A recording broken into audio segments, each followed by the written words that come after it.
Olá, sejam todos bem-vindos. Este é um curso sobre o Catecismo de Heidelberg.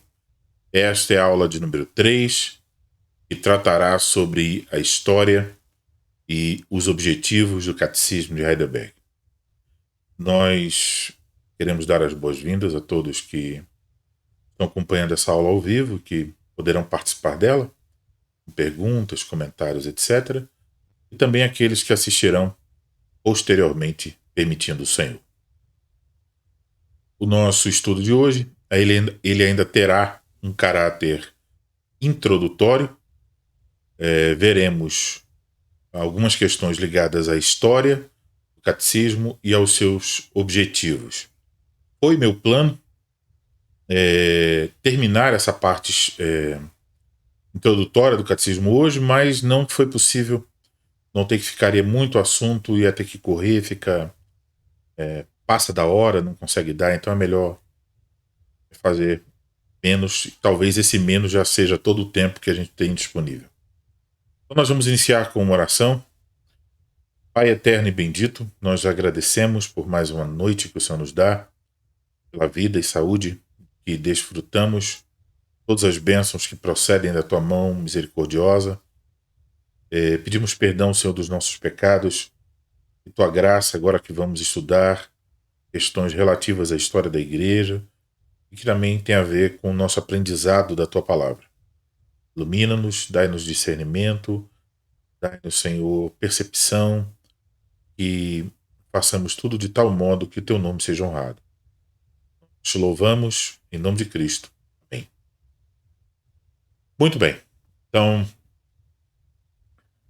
como eu disse, hoje nós vamos focar em dois aspectos que são o aspecto histórico e também, no final, vamos focar nos objetivos pretendidos na elaboração do Catecismo de Heidelberg. Tá? Então, nós vamos, em primeiro lugar, para o nosso primeiro ponto, que é esse que você tem aí na tela. Vamos tratar sobre a época em que o Catecismo de Heidelberg foi escrito. Primeiro, deixa eu dizer aqui uma coisa que vai acontecer muito, né? Essas diferenças de pronúncia. Eu não posso dizer exatamente onde eu copiei a minha pronúncia, mas há pessoas que vão dizer Heidelberg, Heidelberg e Heidelberg sem a aspiração aí no H. Então, eu acho que isso não é tão importante assim, então cada pessoa pode... Se alguém fala Heidelberg, eu não vou dizer que está errado, porque é assim que se pronunciaria ao pé da letra em português, né? Não sei como é a pronúncia alemã, provavelmente nenhuma dessas três que eu mencionei aqui. Então, mas eu costumo dizer Heidelberg.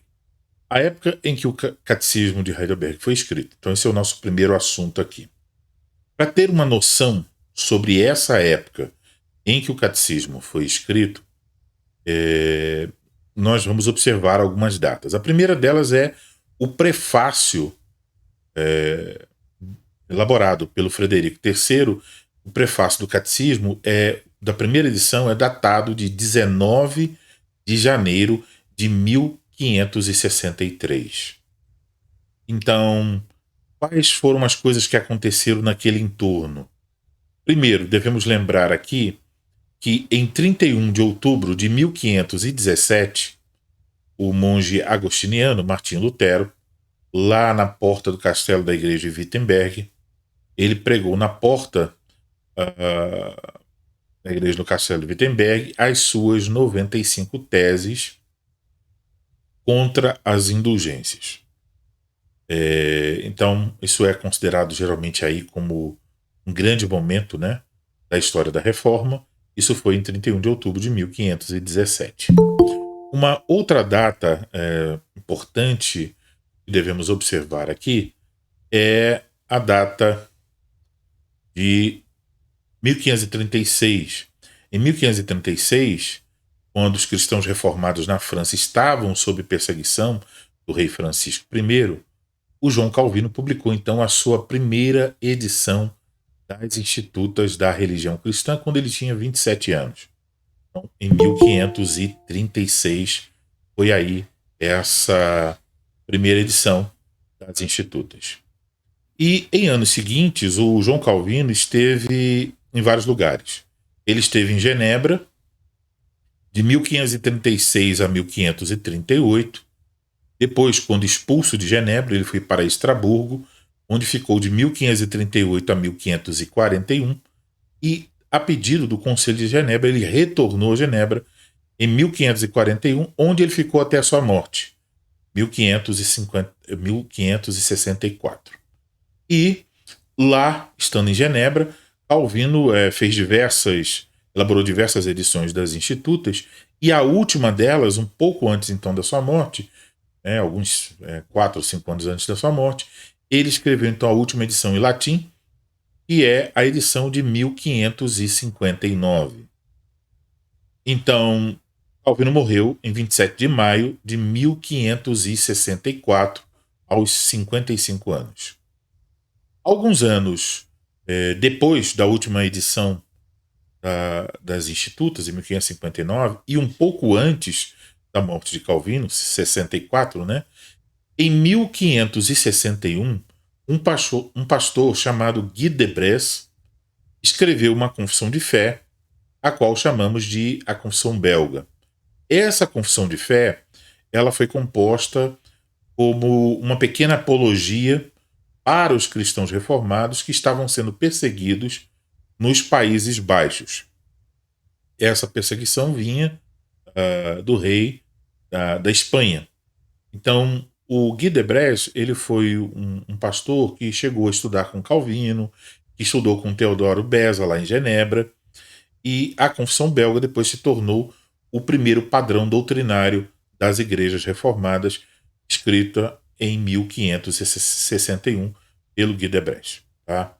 Então veja que essas datas ajudam um pouco a gente perceber onde estava a época da composição do Catecismo de Heidelberg em 1563, sendo elaborado em 1562 e publicado no início de 1563. Com essas datas, então, nós podemos perceber o contexto histórico, o que estava acontecendo ali. Então, veja, foi depois da última edição das Institutas, foi um pouco antes da morte de Calvino. Então, isso já nos dá uma certa ideia da situação histórica. Mas há um outro aspecto para o qual eu quero chamar a atenção e que é importantíssimo para a compreensão da época, do contexto histórico do catecismo. A saber que, naquele momento, havia, então, na Europa, diversos grupos religiosos, na época da elaboração do catecismo. E que a religião adotada pelo príncipe era, então, a religião oficial do Estado que aquele príncipe governava. Se o príncipe era católico romano, então a religião oficial seria o catolicismo romano. Se ele era luterano, então a religião oficial seria o luteranismo. E se ele era reformado, então a religião oficial do seu Estado seria a fé reformada, ou também poderia ser foi chamado depois de calvinismo. Tá? Então, isso tem várias questões que devem ser lembradas aqui. Desculpem. Quando, por exemplo, se você era luterano em um estado católico romano, você provavelmente sofreria perseguições. E assim, se você tem uma posição diferente da religião oficial, você sofreria perseguição. Isso fez com que houvesse, então, muitas imigrações. Pessoas saíam de um lugar e procuravam um outro estado onde elas pudessem exercer sua fé e fosse de acordo lá com o príncipe que tinha a mesma fé e era a religião oficial, então, ali daquele determinado estado. Então, por exemplo, na França, uma vez que o rei Francisco I era romanista, ele foi pressionado e ele começou a infligir uma severa perseguição contra os huguenotes. Isso aí ficou bem evidente lá pelos idos de 1535, 1536 e posteriormente.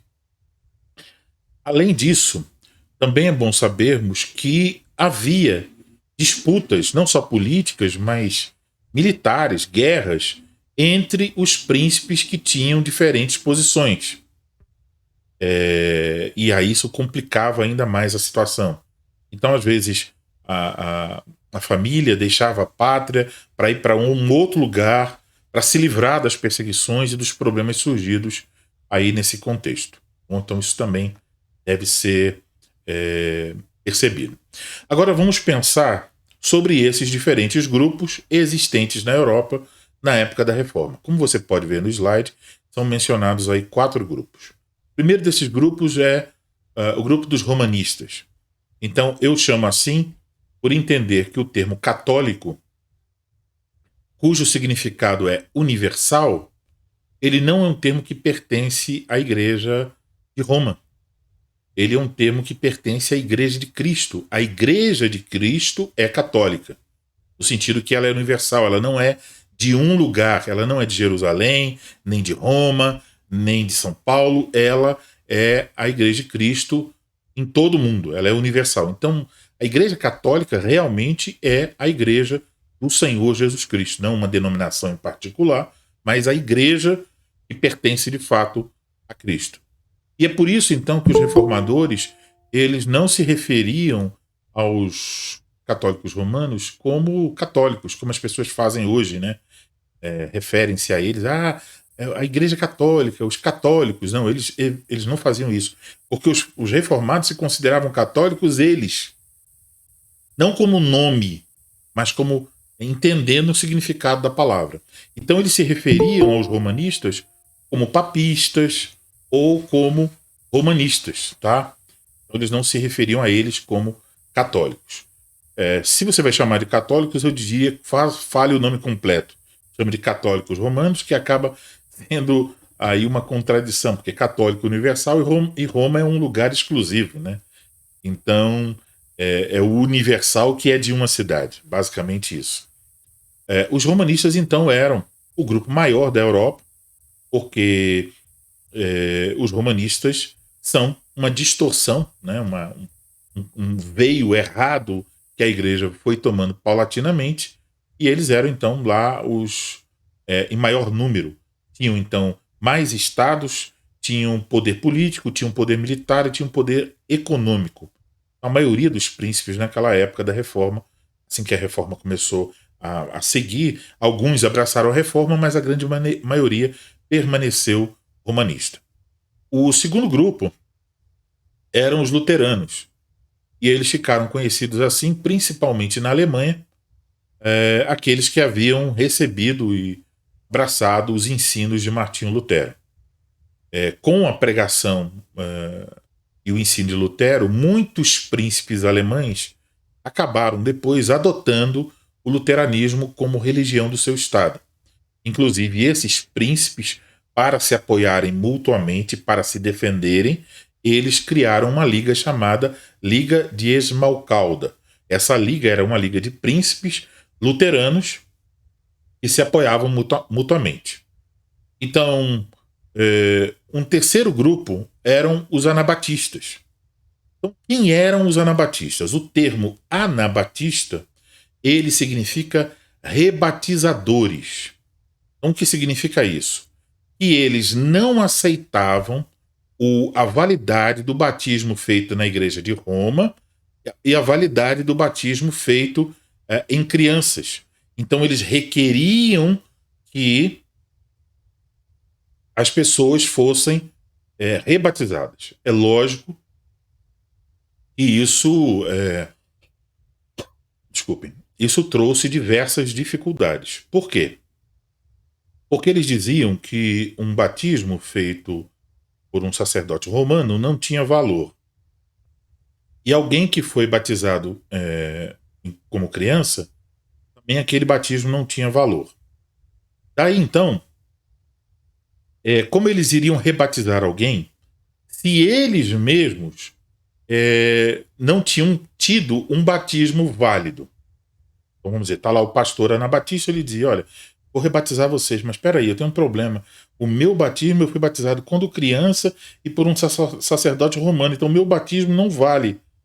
E se meu batismo não vale, todo mundo a quem eu batizar, também esse batismo estará inválido, porque aí tem uma conotação também de que eles entendiam que o batismo tinha uma dependência de quem o realizava. Então, por exemplo, se um pastor, depois de muito tempo, batizasse alguém e descobriu que quando ele batizou ele estava em adultério, todo mundo que ele batizou tem que ser rebatizado. Mas vamos supor que dentre os que ele rebatizou, havia um outro que se tornou pastor e que batizou mais 100. Então tem que rebatizar também esse pastor e os outros 100.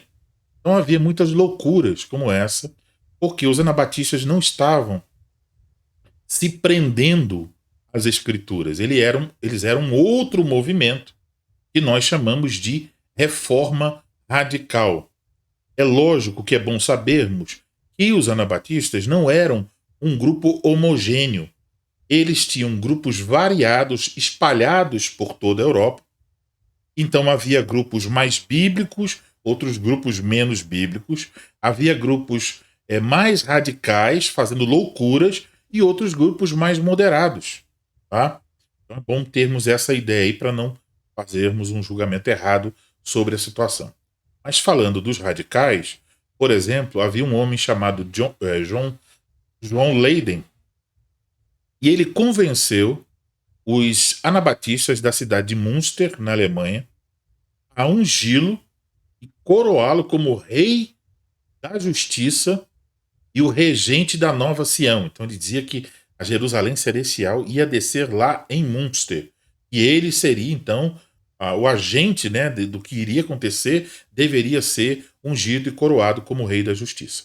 Uma das coisas que ele fez foi instalar a poligamia.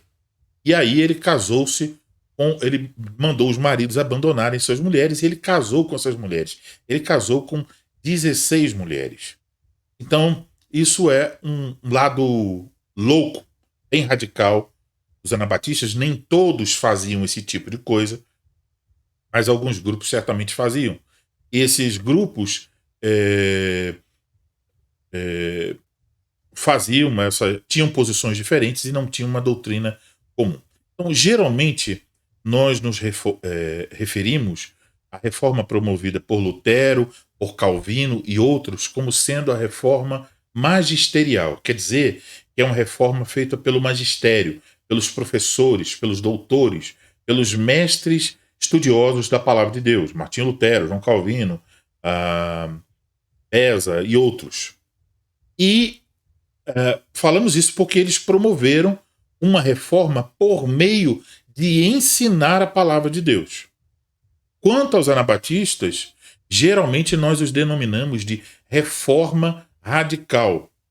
E entre as doutrinas distintivas dos anabatistas, nós podemos mencionar as seguintes, que hoje algumas delas são doutrinas muito comuns nas igrejas evangélicas, mas naquela época elas não faziam parte da reforma. Elas eram as doutrinas da reforma radical, não da reforma magisterial.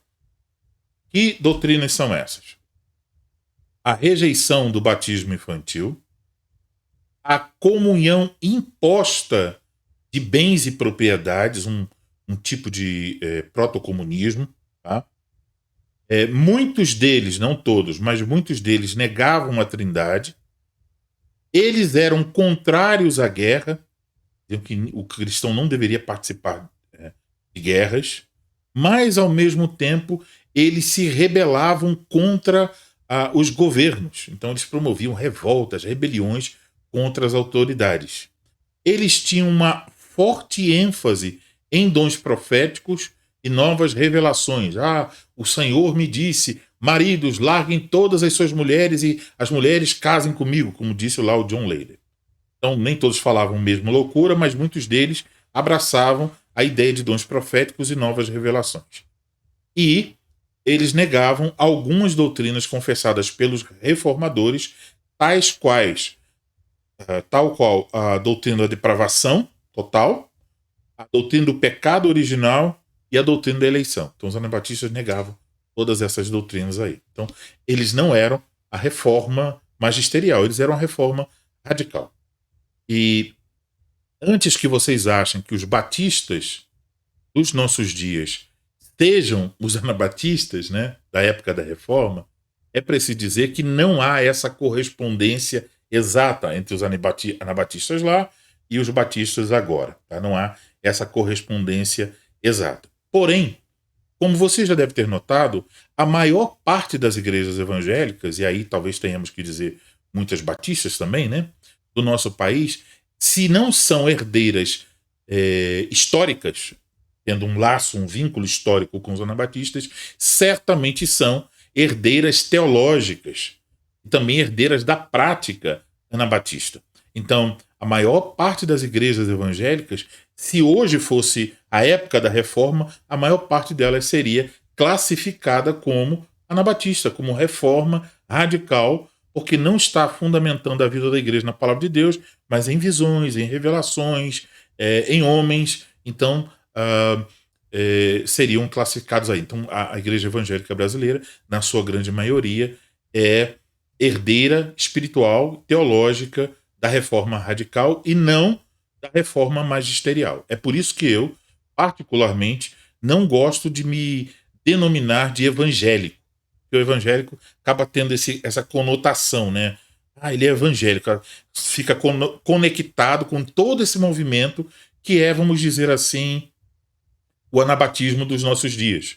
Eu prefiro me autodenominar, quando alguém me pergunta, como um cristão de confissão reformada. Eu acho que é mais sensato dizer isso do que me juntar a esses pontos, os quais eu não creio, e alguns deles eu repudio com veemência. Então, isso nos leva ao próximo grupo, que surgiu, então, a partir da Reforma da Europa. Esse grupo, eles ficaram conhecidos em alguns lugares como calvinistas, por causa de que um dos seus principais expositores foi João Calvino. Mas João Calvino certamente não ia gostar dessa ideia aí de ter seu nome vinculado a grupos, né? Eles foram chamados, então, de reformados por toda a Europa. Lá na França, eles foram chamados de huguenotes. E uma grande parte, então, de cristãos reformados no continente europeu adotou aquilo que hoje nós chamamos as três formas de unidade. A Confissão Belga, de 1561, o Catecismo de Heidelberg, de 1563, e os Cânones de Dort, de 1619. Tá? Nas Ilhas Britânicas, os reformados, como eu já mencionei, foram conhecidos como presbiterianos e adotaram, como documentos confessionais, os padrões de Westminster, Catecismo Maior, Catecismo Menor, Confissão de Fé, aprovados em 1648. Então, espero que vocês tenham visto, com essas informações históricas, tenham pelo menos uma noção da época em que o Catecismo de Heidelberg surgiu. Estamos falando daquilo que estava fora de Heidelberg para depois falar o que estava acontecendo em Heidelberg. Mas, por enquanto, temos essa visão da Europa e da época em que o Catecismo foi escrito. Tá? Vamos fazer agora um pequeno exercício. Veja aqui, isso é a pergunta 74 do Catecismo de Heidelberg. E a pergunta é: as crianças pequenas devem ser batizadas? Resposta: sim. As crianças, assim como os adultos, pertencem à aliança e à Igreja de Deus. Através do sangue de Cristo, lhes são prometidos, da mesma forma que aos adultos, a redenção do pecado e o Espírito Santo que opera a fé. Assim, as crianças, por meio do batismo, como sinal da aliança, devem ser enxertadas na Igreja de Cristo e distinguidas dos filhos dos incrédulos. Na velha aliança, isso era feito pela circuncisão, e na nova aliança foi substituída pela instituição do batismo. Então, isso é a pergunta e resposta 74 do Catecismo de Heidelberg. Deixa-me ver alguém aqui para participar comigo. Vou ver aqui. Danilo, você tem microfone aí?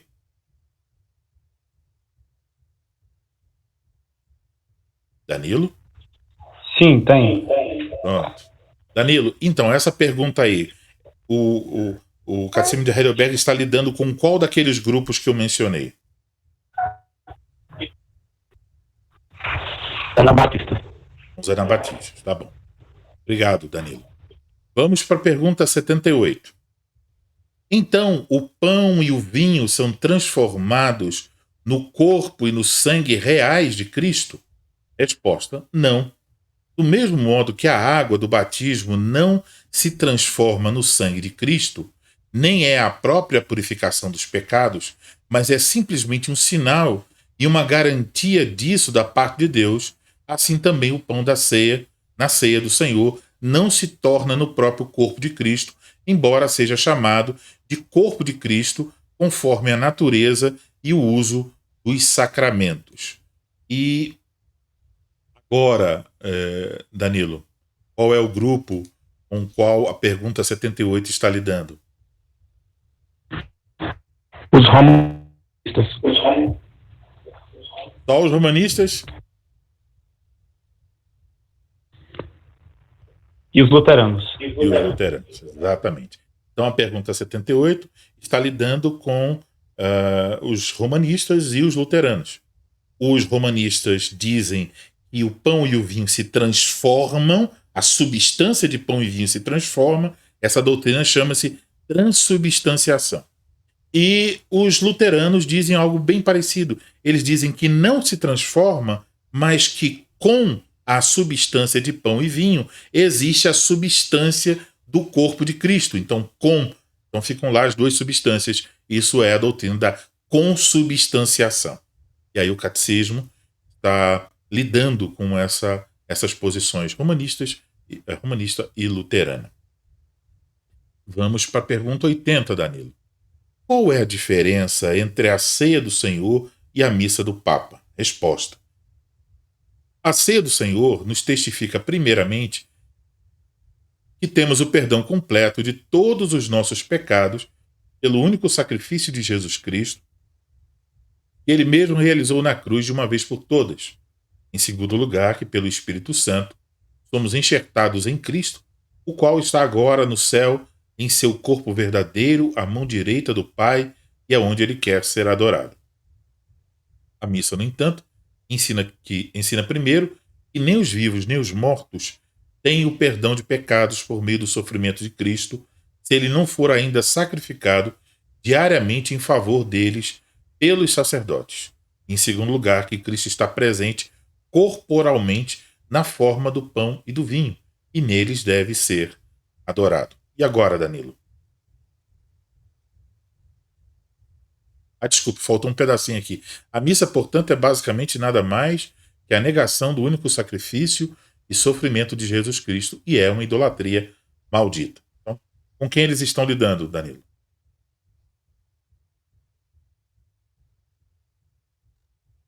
Danilo? Perdeu o áudio.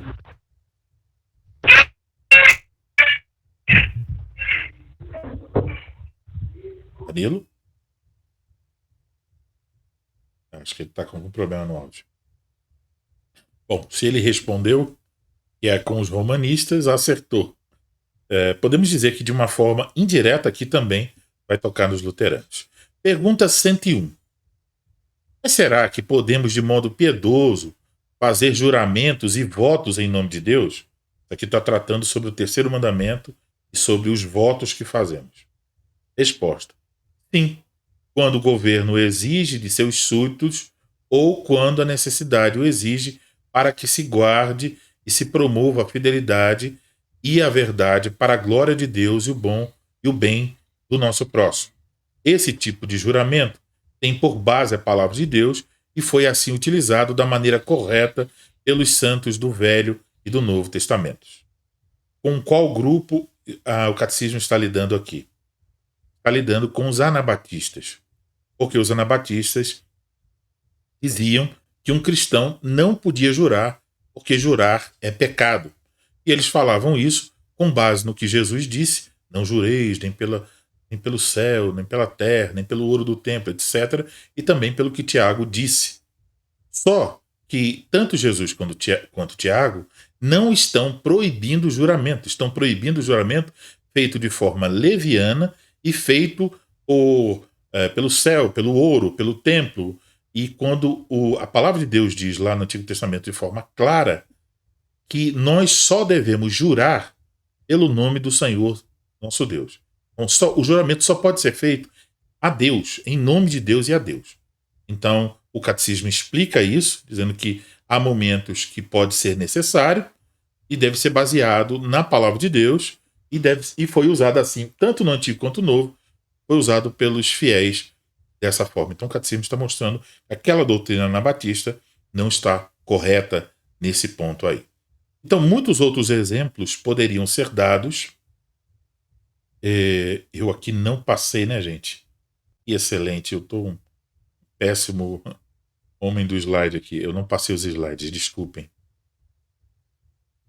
Então, muitos outros exemplos poderiam ser dados, mas nós os veremos à medida em que nós avançarmos o nosso estudo do Catecismo de Heidelberg, pergunta por pergunta.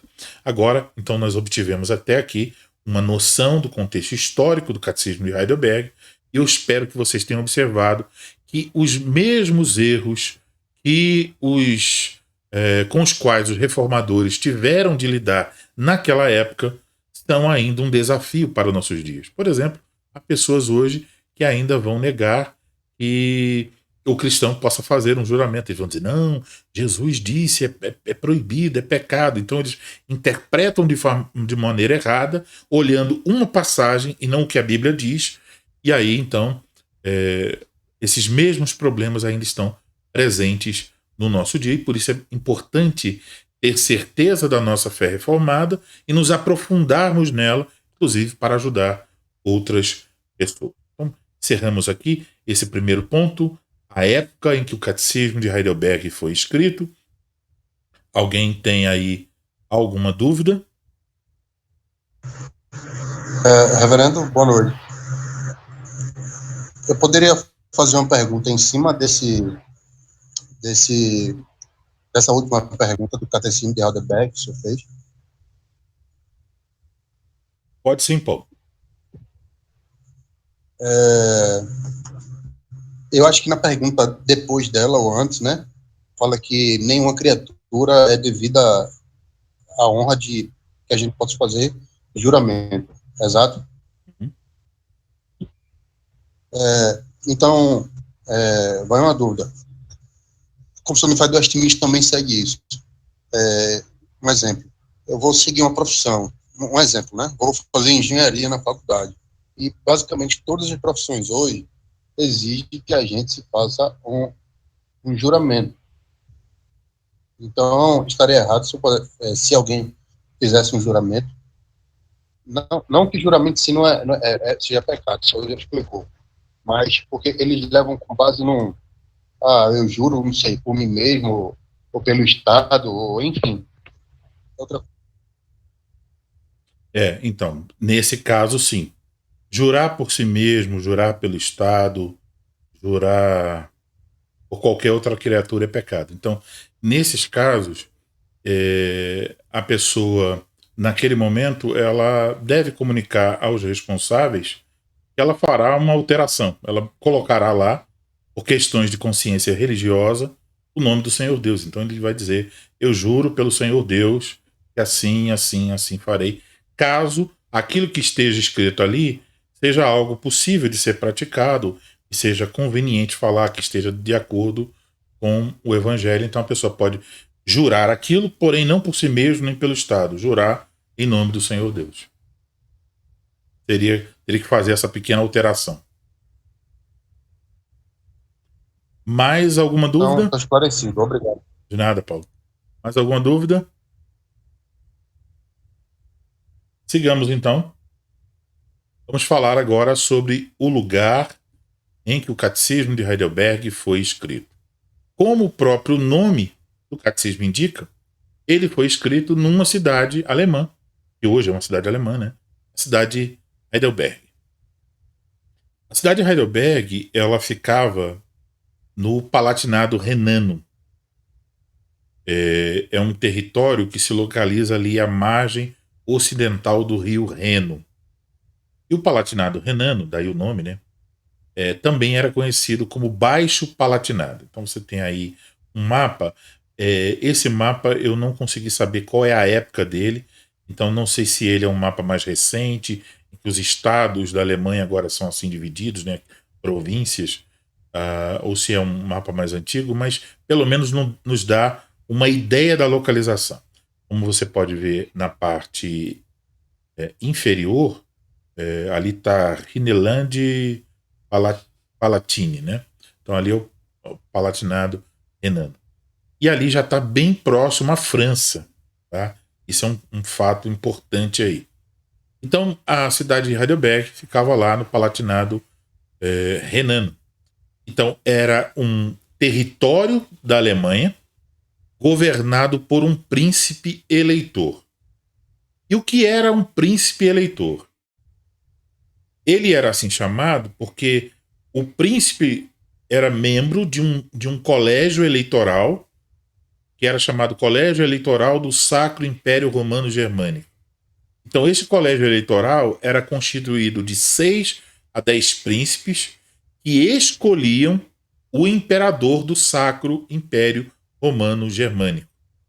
Então eram eles que escolhiam. Então eles elegiam toda vez que era necessário, havia eleição do imperador do Sacro Império Romano Germânico. Então, o governante do Palatinado do Palatinado Renano era um desses príncipes eleitores. E como o Palatinado Renano era naquela época um dos maiores territórios alemães, aqui no mapa não parece ser, né? Mas naquela época, pelo que eu li, o príncipe eleitor ocupava uma importante posição ali dentro do colégio eleitoral.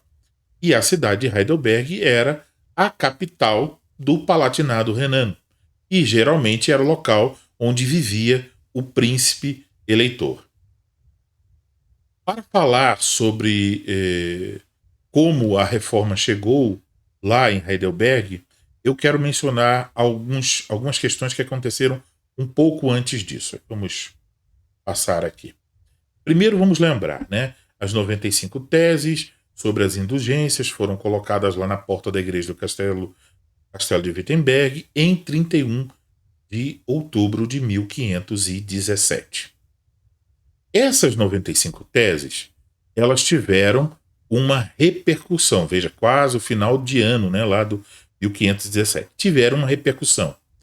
E o Papa Leão X, ele contactou o Gabriel della Volta, que era o responsável pelos agostinianos eremitas. Então, era um superior de Lutero na ordem agostiniana.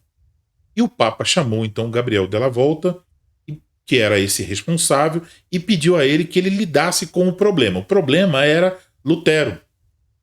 E que Lutero precisava ser identificado como um herege e precisava ser excomungado. O della Volta, por sua vez, delegou essa responsabilidade a um outro homem, chamado Johann von Staupitz. Johann von Staupitz. E esse Staupitz, que era vigário da congregação alemã dos agostinianos, então era o responsável pelos agostinianos ali na Alemanha, ele mantinha por Lutero uma grande consideração. Ele, inclusive, era considerado como um dos melhores amigos de Lutero e foi, durante uma parte da vida de Lutero, o mentor espiritual de Lutero. Então, em vez de logo dizer, Lutero, você é um herege, você está excomungado, o que o Staupitz fez foi convidar o Lutero para falar sobre a sua nova teologia evangélica, a teologia evangélica de Wittenberg, num encontro da ordem agostiniana que acontecia de 3 em 3 anos e estava marcado para acontecer na cidade de Heidelberg em abril de 1518. Então, o Lutero foi para Heidelberg em 1518 para esse encontro da ordem agostiniana e lá ele receberia a oportunidade de falar sobre a sua teologia, a teologia que ele estava abraçando e ensinando. O Staupitz exortou Lutero que Lutero, em vez de debater questões mais controversas, que ele apresentasse suas opiniões sobre o pecado, sobre o livre-arbítrio e sobre a graça. Inclusive, são temas muito desenvolvidos pelo próprio vamos dizer assim, o que deu nome à ordem, né? O Agostinho. Então, para essa ocasião, como era costume na época, o Martinho Lutero preparou. Então, veja, as 95 teses foram em 31 de outubro de 1517, quando ele colocou na porta da igreja do Castelo de Wittenberg.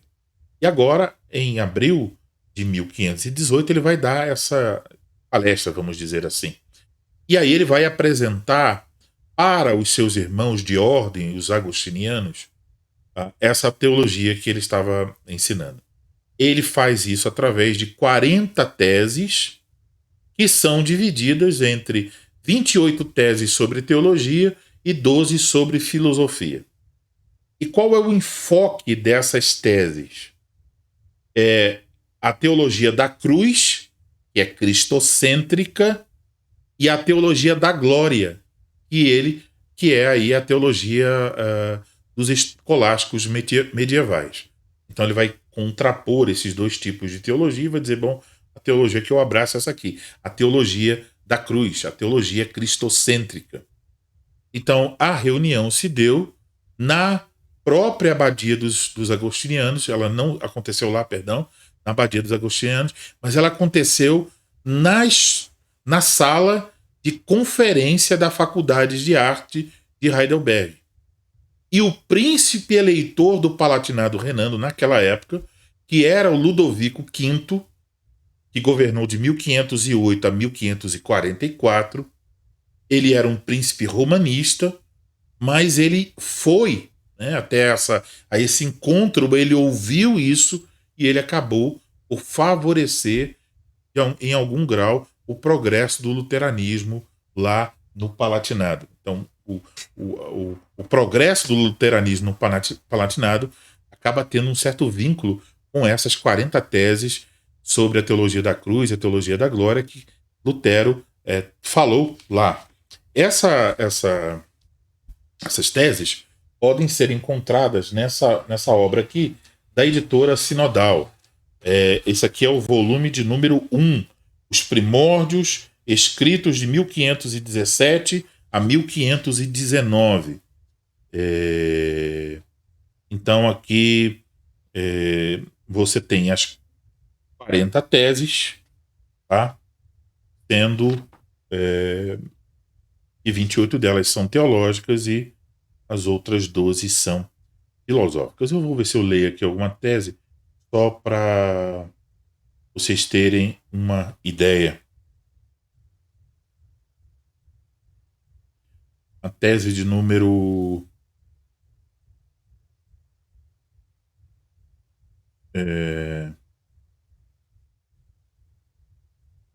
18. Certo é o que o ser humano deve desesperar totalmente de si mesmo, a fim de tornar-se apto para conseguir a graça de Deus. Tese 19. Não se pode designar condignamente de teólogo quem enxerga as coisas invisíveis de Deus, compreendendo-os por intermédio daquelas que estão feitas. Tese 20. Mas sim quem compreende as coisas visíveis e posteriores de Deus, enxergando-os pelos sofrimentos e pela cruz. 21. O teólogo da glória afirma ser bom o que é mal, e mal o que é bom. O teólogo da cruz diz as coisas como elas são. E aí, tem as demais teses, você pode achar isso provavelmente na internet, eu acho que você acha. Digite assim, debate de Heidelberg, Martinho Lutero, 40 teses, eu acho que você vai achar, tá? Então, isso foi aquele primeiro momento, na época do Ludovico V, em 1518. E assumiu o lugar de Ludovico V o seu sobrinho Frederico II. Perdão, eu pulei uma aqui, né? Assumiu o seu irmão Frederico II. O lugar de Ludovico V, assumiu seu lugar o Frederico II, que era irmão do Ludovico, e o Frederico II governou de 1544 a 1556. E aí o Palatinado foi assumindo cada vez mais uma posição inclinada ao luteranismo. Assumiu o lugar do Frederico II, o sobrinho dele, o Otto Henrique, que governou o Palatinado pelo período curto, de 1556 a 1559. E o Otto Henrique promoveu diversas reformas no Palatinado, inclusive na Universidade de Heidelberg, e ele se tornou um defensor dos protestantes dentro lá do Sacro Império Romano Germânico. Mas o Otto Henrique cometeu um erro. Ele não foi muito cuidadoso e ele misturou na Universidade de Heidelberg diversas personalidades que tinham diferentes posições quanto à reforma. Então, acabou que em determinado momento na Universidade de Heidelberg você tinha luteranos mais moderados, luteranos mais radicais e seguidores de Zwinglio e também reformados calvinistas, né, reformados. E isso então fez da Universidade de Heidelberg um verdadeiro barril de pólvora. E por causa disso aconteceram vários conflitos. Em 1559, o príncipe Otto Henrique morreu repentina e inesperadamente. Como ele não tinha filhos, alguém que nem era cogitado para se tornar o rei, o príncipe, perdão, acabou sendo colocado ali como príncipe. Então assumiu o lugar do Otto Henrique com sua morte, como não havia herdeiros, o Frederico III. E ele é chamado na história, Frederico III, chamado de O Piedoso. Ele governou o Palatinado de 1559 a 1576. Lembre que o Catecismo foi publicado em 1563 e ele governa de 59 a 76. Ele se tornou o príncipe do Palatinado aos 44 anos. Ele era casado com uma princesa chamada Maria. A Maria era luterana e ela se casou com o Frederico III sobre a promessa de que ele leria a Bíblia todos os dias e estudaria os escritos de Lutero. Olha que interessante, né? Eu só caso com você se você prometer que todos os dias você vai ler a Bíblia e que você vai estudar os escritos de Lutero. Mas as moças podiam começar a fazer isso aí. E o Frederico, diz os historiadores, ele foi fiel nisso aí. Ele casou e cumpriu a sua palavra. Ele era um estudante da Bíblia e ele conhecia a teologia luterana. Então, quando o Frederico III chegou em Heidelberg, ele chegou naquele momento que está lá o barril de pólvora. Haviam diversos conflitos entre principalmente os luteranos mais extremados e os reformados. E qual era o ponto foco desse conflito? Era a ceia do Senhor. Então, os luteranos diziam que Cristo estava presente na ceia através da substância do pão e do vinho, ou com e sob a substância do pão e vinho. Então, aqui há esse detalhe, né? Como eu disse, a doutrina romanista acreditava que você tem ali, por exemplo, o pão. Então, o pão tem cheiro de pão, gosto de pão, formato de pão e tem substância de pão. Eles diziam, os romanistas dizem, que o pão continua com gosto de pão, cheiro de pão, formato de pão, porém a substância, que não pode ser vista, se transforma no corpo de Cristo, e o mesmo com o vinho. Os luteranos têm a doutrina da consubstanciação. Então o pão tem gosto de pão, cheiro de pão, formato de pão, a substância continua sendo de pão, porém com e sob esta substância, ao redor dela e nela, está a substância do corpo, e no caso do vinho, o sangue de Cristo. Então a presença de Cristo é uma presença nos elementos. Tá? Cristo está presente lá nos elementos, com e sob a substância do pão e do vinho, não transformando, como a doutrina romanista diz, mas junto. Essa é a doutrina luterana, então, é chamada de consubstanciação. Já os reformados, o que eles diziam? Eles diziam que a presença de Cristo na ceia é uma presença espiritual. Diziam a ceia não é pela transubstanciação, não é consubstanciação e não é como diziam os discípulos de Zwinglio, que era apenas um memorial. Eles diziam, é um memorial, mas é mais do que isso. Cristo realmente está presente, a sua presença é espiritual e quem come o pão e bebe do vinho se alimenta espiritualmente de Cristo. Então, havia esse conflito entre reformados e luteranos e duas figuras principais dentro desse conflito. O pastor luterano, o doutor Tillemann Hessus, acho que é isso, e que era um homem muito influente lá em Heidelberg. Ele era responsável pelo seminário teológico de Heidelberg, que se chamava o Colégio da Sabedoria. E o outro homem era o diácono Guilherme Klebitz, que era um seminarista desse Colégio da Sabedoria e era inclinado à posição reformada. Então eles estavam sempre tendo conflitos e cada um com seus partidos, né? E o conflito teve um ápice. Então veja, o Frederico assume em 1559 e o ápice desse conflito acontece em 1560, quando durante uma celebração da ceia, esses dois homens discutiram e brigaram. Pancada. Diante da congregação, que ficou horrorizada com tudo aquilo que estava acontecendo.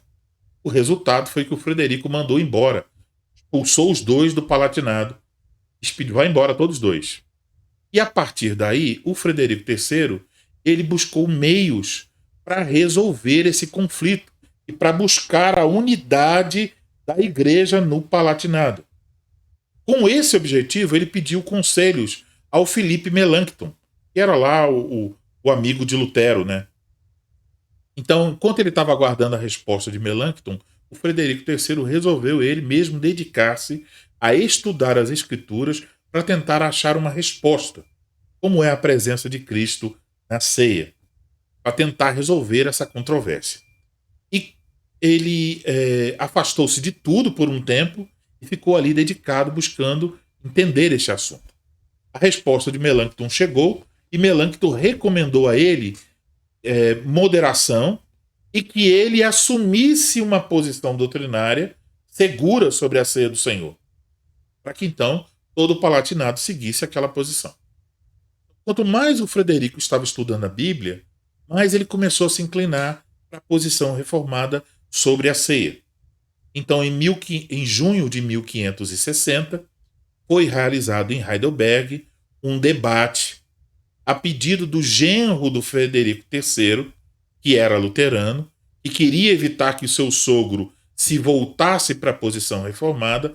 Ele pediu, então, que fosse realizado um debate. E aí vieram teólogos luteranos e o Frederico nomeou 2 debatedores reformados que eram lá mesmo da Universidade de Heidelberg. Os debates aconteceram durante 5 dias. Aonde? No mesmo salão onde 42 anos antes Lutero apresentara suas 40 teses no chamado debate de Heidelberg. E agora, 42 anos depois, naquele mesmo salão, após o debate sobre a ceia, Frederico III ficou ainda mais convencido de que a posição reformada quanto à ceia era o que a Bíblia ensinava. E por isso, ele resolveu promover a elaboração de um catecismo que unisse o povo do Palatinado em uma só fé. Então esse foi o contexto histórico de Heidelberg na época em que o catecismo foi elaborado. Esse contexto histórico ele nos ajuda a entender por que o catecismo ele é tão simples, porque ele evita falar demais e trazer mais controvérsia. Por que ele é muito objetivo? Então, por quê? Porque o Frederico queria promover o quê? A unidade dos cristãos do Palatinado renano na mesma fé. Então não fique entrando em montão de minúcias sobre a fé, mas vai naquilo que é essencial de forma objetiva. E há, então, um cuidado lá no catecismo quanto à linguagem e há uma ênfase naquilo que é mais essencial. Então isso aí já torna a linguagem do catecismo de Heidelberg diferente da linguagem dos catecismos de Westminster, que são muito mais teológicos, muito mais densos. Então a doutrina é a mesma, essencialmente a mesma, mas a forma de apresentá-la é diferente porque são contextos históricos diferentes. Encerramos então o nosso segundo ponto, lugar em que o catecismo de Heidelberg foi escrito. Alguém tem alguma dúvida sobre esse ponto?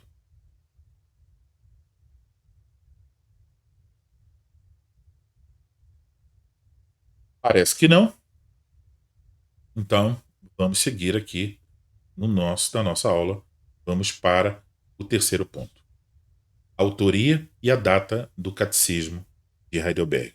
Então, agora vamos voltar a nossa atenção a alguns detalhes sobre a elaboração do catecismo. Nós veremos a autoria e a data em que o catecismo foi escrito. Para elaborar o catecismo de Heidelberg, Frederico III designou 2 homens que haviam sido convidados por ele para ajudarem na reforma em Heidelberg. Então, esses 2 homens são Gaspar Olevianus, ou Oleviano, e Zacarias Ursinos. Então, o primeiro deles, o Gaspar Oleviano, ele foi um pastor, um jovem pregador, que quando escreveu o catecismo tinha apenas 26 anos de idade. O Gaspar Oleviano chegou em Heidelberg um ano depois que o Frederico III se tornou o príncipe eleitor. O Gaspar Oleviano era da cidade alemã de Treveris. O pai dele foi o tesoureiro da cidade, era uma figura importante. E por isso o Gaspar Oleviano foi estudar direito nas famosas escolas de Paris, em Bourges e em Orleans. Basicamente o mesmo caminho que Calvino tinha seguido antes, né? E na França, estando lá, o Gaspar Oleviano se deparou com a Reforma. E durante 6 anos que ele esteve lá na França, ele acabou tornando-se então um protestante, alguém cheio de entusiasmo. E ali, certa vez, após escapar de um afogamento, ele fez um voto. E o voto que o Gaspar fez foi de que ele se tornaria um pregador do evangelho em vez de ser um advogado.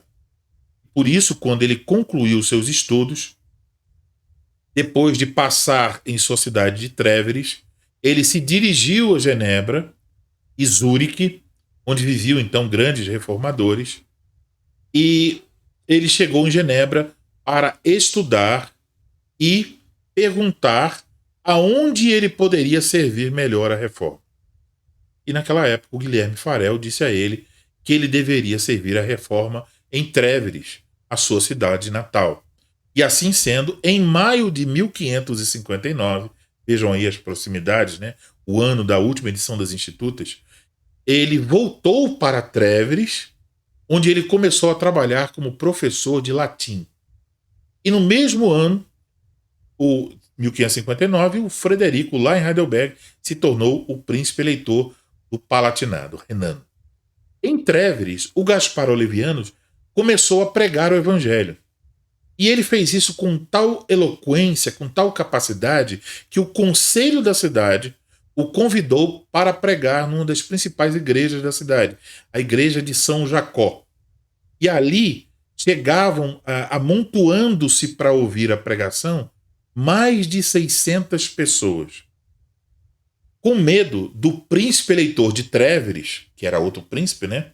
O arcebispo João, como era um romanista, o conselho da cidade ordenou que Oleviano parasse de pregar. Mas ele continuou pregando. E o arcebispo ficou sabendo. Quando o arcebispo João soube, quando ele soube do que estava acontecendo, ele dirigiu-se a Treveris com 170 cavaleiros. E a cidade, naquele momento, tomou uma decisão. Vamos resistir e não vamos deixá-lo entrar. Mas ele conseguiu entrar à força. Ele prendeu, entre outros, o causador daquela confusão, na opinião dele, o pastor, o pregador, Gaspar Oleviano. Oleviano ficou preso durante 10 semanas, sendo que ele foi solto a pedido de outro príncipe eleitor, o Frederico III. E o Frederico III pagou uma quantia para que o Gaspar Oliviano fosse solto. Ele foi solto e aí o Frederico convidou para que ele fosse ser pastor na principal igreja de Heidelberg.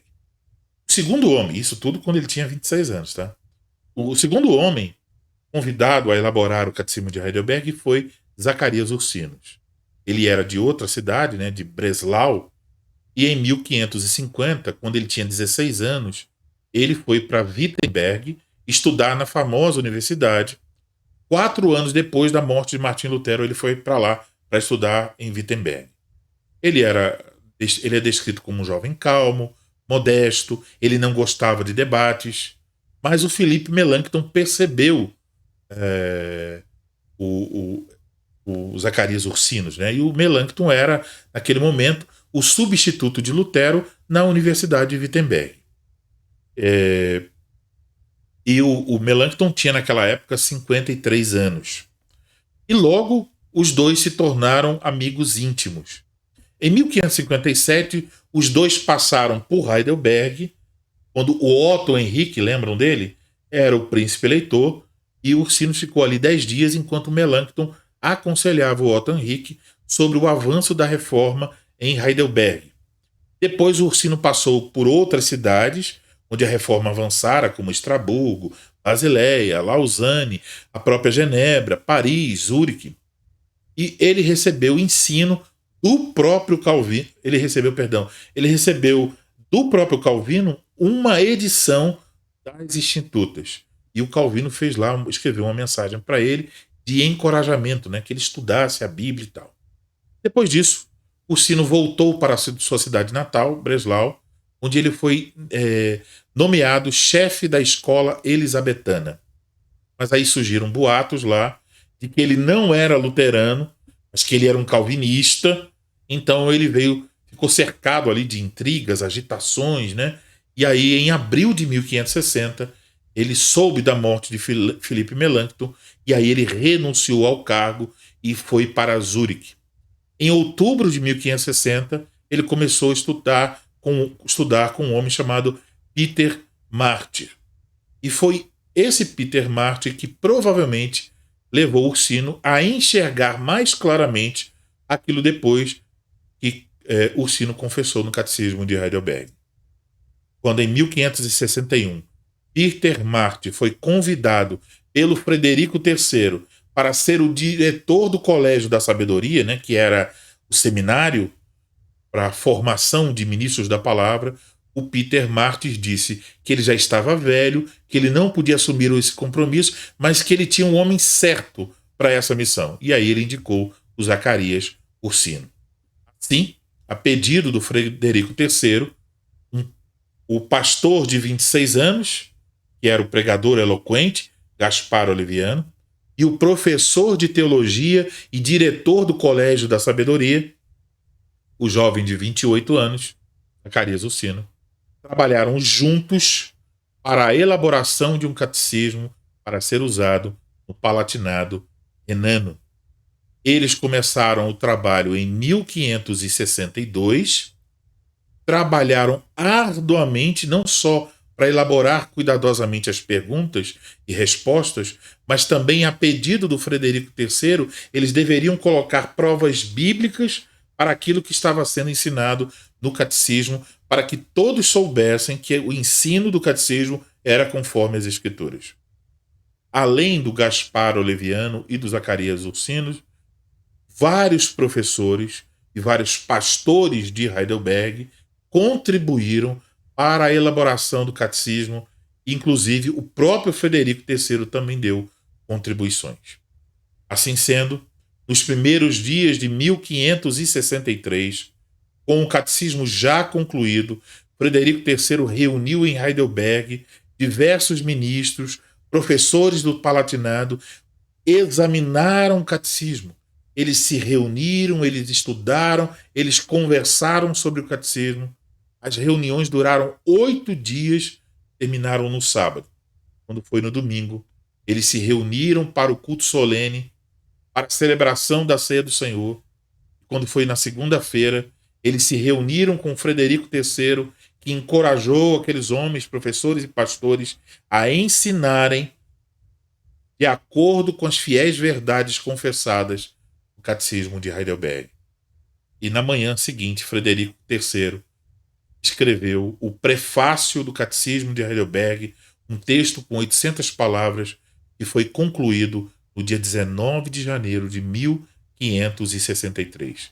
Naquele mesmo dia, o manuscrito foi entregue a John Mayer, o melhor impressor da cidade de Heidelberg, para que então o catecismo fosse publicado. Como vocês podem observar, apesar do catecismo ter sido elaborado pelo Gaspar Olevianos, pelo Zacarias Orsino, eles contaram com o apoio de diversos professores, ministros da palavra, que ofereceram sugestões, corrigiram, estudaram, conversaram, examinaram cada detalhe do catecismo. E dessa forma, pode-se perceber que ao ler o catecismo, ele não só tem um tom teológico, mas ele também tem um tom pastoral. Ele foi escrito por professores, por teólogos e também por ministros que estavam convivendo com o povo. Então, isso é alguma informação sobre a autoria e a data do Catecismo de Heidelberg. Alguém tem alguma dúvida?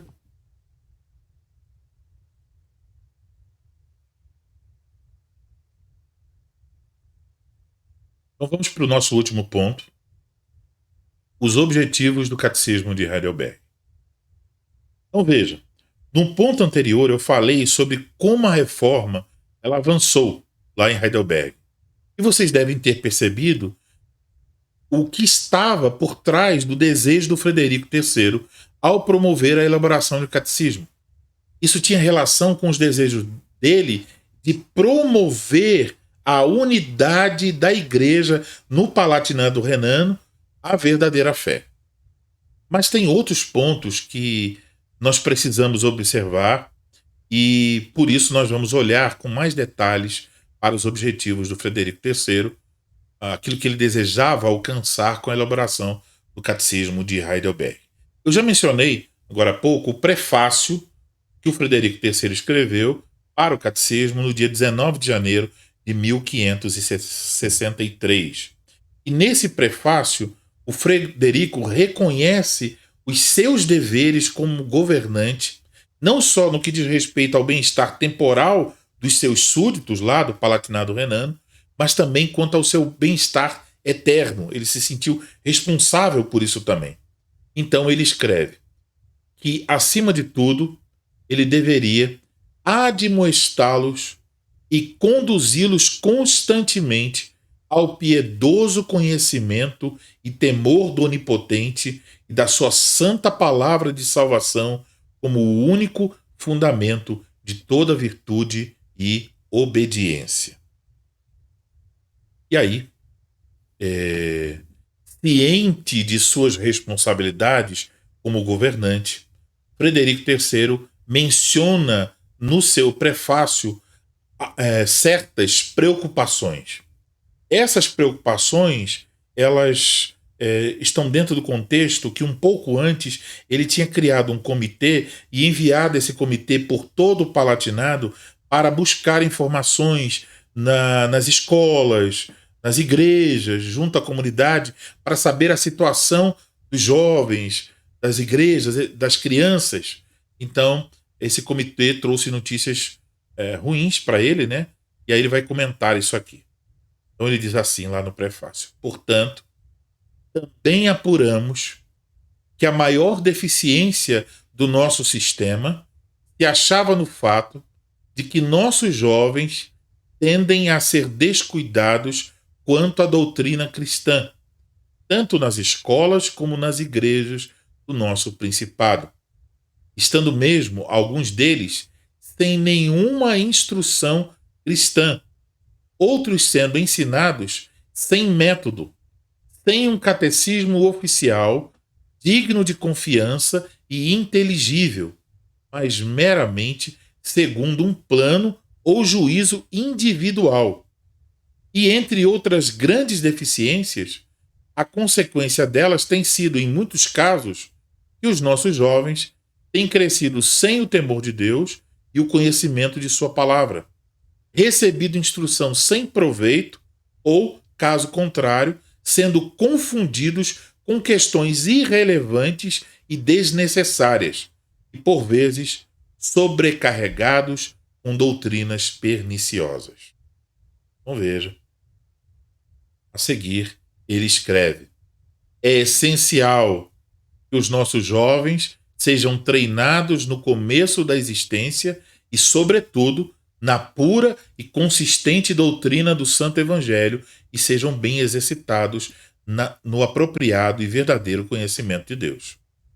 Para lidar, então, com esta necessidade, diz Frederico no seu prefácio: asseguramos a preparação de um curso resumido de instrução da nossa religião cristã ou catecismo de acordo com a palavra de Deus. Então, ao ler esse prefácio do Frederico III, nós podemos notar aqui 3 objetivos. A saber, o catecismo deveria servir como uma ferramenta para o ensino das crianças e dos jovens na sã doutrina. Segundo, servir como um guia para a pregação, para a instrução do povo comum nas igrejas. E terceiro, servir como uma forma de unidade confessional entre as diversas facções protestantes do Palatinado. Eu vou falar brevemente sobre cada um desses pontos aqui. Então, o primeiro objetivo do catecismo: servir como uma ferramenta para o ensino das crianças e dos jovens na sã doutrina. Frederico III sabia que se as crianças não recebessem a devida instrução na palavra de Deus, isso traria prejuízos para o futuro da igreja. Assim, o Catecismo de Heidelberg foi escrito tendo em mente crianças e jovens. Por isso, ele foi escrito de uma forma que crianças e jovens pudessem entender a doutrina que ali é ensinada. O próprio sistema de perguntas e respostas é para facilitar que crianças e jovens aprendessem. Nas igrejas reformadas, geralmente as crianças são catequizadas com vistas à sua pública profissão de fé, e pessoas advindas de outras igrejas que desejam se tornar membros da igreja também passam por essa catequese. O segundo objetivo do catecismo era servir como um guia de pregação para a instrução do povo comum nas igrejas. No Palatinado, o Frederico III identificou que alguns pastores não ensinavam nada, outros ensinavam sem método, negligenciando este ou aquele assunto, então não tratavam de todo o conselho de Deus, mas ficavam focados em alguns pontos. Outros ensinavam de acordo com sua preferência, e alguns ficavam confundindo os jovens com questões irrelevantes, com questões desnecessárias. Então eles nem sabiam o básico e ficavam ali focando em assuntos desnecessários. Assim sendo, e ainda havia outros que estavam ensinando heresias. Então o catecismo foi escrito para encorajar a pregação e o ensino coerentes e consistentes por parte dos pastores do Palatinado renano. Por isso que até hoje, nas igrejas reformadas, todos os domingos os ouvintes ouvem uma pregação que apresenta a doutrina do catecismo. Deixe-me explicar algo aqui breve. Já falamos um pouco sobre isso anteriormente. O pastor, ele não vai fazer uma exegese do catecismo e literalmente pregar o catecismo. O que ele deve fazer, ele é ensinado assim no seminário, é apresentar a doutrina confessada naquele dia do Senhor. Então vamos dizer que seja uma doutrina sobre a questão dos juramentos. Então ele vai apresentar essa doutrina com base no que a Bíblia ensina. Então poderíamos dizer que é alguma coisa que se aproxima de uma pregação temática. Como eu mencionei, alguns pastores preferem fazer o quê? Pegar um texto e fazer uma exposição do texto bíblico que ensina aquela doutrina. Outros pastores pegam vários textos bíblicos para provar aquela doutrina e ensinar a respeito dela. Mas os pastores não se veem como pregando o catecismo e não são encorajados a fazer exegese do catecismo. Eles são encorajados a pregar o ensino bíblico que o catecismo resume. Tá? E aí ouvimos pregações que expõem essa doutrina, dividida em 52 domingos. Então, esses assuntos passam o ano e aí retornam, passam e retornam. Então, a igreja está sempre recebendo essa instrução. Isso é feito geralmente no Brasil, nos cultos pela manhã. No Canadá, por exemplo, são nos cultos à tarde. E no outro horário, no outro culto, são 2 cultos, os pastores vão pregar outros textos, séries em livros da Bíblia, etc. Muito bem. Então, o catecismo está dividido em 52 domingos, exatamente para que houvesse essa instrução anual em todos os pontos principais da fé cristã. Então, essas doutrinas básicas da fé cristã que estão no catecismo são incutidas na mente dos membros da igreja no decorrer dos anos. Então, as crianças também vão ouvindo e aprendendo aquilo dali. O terceiro objetivo do Catecismo de Heidelberg era servir como uma forma de unidade confessional entre as diversas facções protestantes do Palatinado. O Frederico III esperava que os ministros, professores, usassem o catecismo e que as novas gerações fossem instruídas com ele, e isso promoveria cada vez mais a unidade dos súditos do Palatinado na mesma fé. As igrejas reformadas do Brasil, e as reformadas fiéis que estão no mundo, porque também tem igrejas reformadas infiéis, né? São igrejas confessionais que adotam o Catecismo de Heidelberg como um dos documentos que resumem a fé cristã. Então, como eu disse, ministros da palavra, presbíteros, diáconos, para serem ordenados, eles precisam subscrever as 3 formas de unidade. E também eu disse que no início de cada concílio, quando as igrejas irmãs enviam cada qual 2 representantes para tratar de assuntos de interesse comum dessas igrejas da confederação, no início do concílio, os representantes se colocam de pé na primeira sessão do concílio para indicar que todos ali continuam subscrevendo os credos ecumênicos e as 3 formas de unidade. Então, somos uma igreja confessional. Podemos então ver aí a raiz disso tudo, né? E podemos agora, resumindo mais uma vez, quais os objetivos do catecismo? Primeiro, ser um recurso catequético para o ensino de crianças e jovens na sã doutrina. Segundo, ser um guia para a pregação, para a instrução do povo comum nas igrejas. E terceiro, ser uma forma de unidade confessional dos protestantes do Palatinado. Ainda hoje, o catecismo cumpre essas 3 funções. Bom, então chegamos ao final do ponto 4 e ao final da nossa aula. Tem aí alguma dúvida? É a hora para perguntar. Pastor Lienay? Sim. Porque o Catecismo de Heidelberg, ele é escrito a resposta, no caso, na primeira pessoa. Então, foi uma decisão, né, dos autores de que houvesse um tom pessoal. Então, como é para instrução, eles não queriam que fosse assim, tipo assim, o que é a ressurreição? Ressurreição é isso, assim, assim, assim, como se fosse uma coisa fora, mas a pessoa está dizendo o que essa doutrina, ela confessa e o que essa doutrina é para ela. Então, serve como uma confissão. Mas nós vamos falar um pouco sobre isso na próxima aula, que vai falar das peculiaridades do Catecismo de Heidelberg, e uma delas é essa aí, que o Catecismo fala na primeira pessoa, em tom bem pessoal. Cada resposta, a ênfase não está lá em uma doutrina distante, mas em quem confessa essa doutrina. Eu vou desenvolver um pouco mais isso na próxima aula, Júnior. Mais alguma dúvida?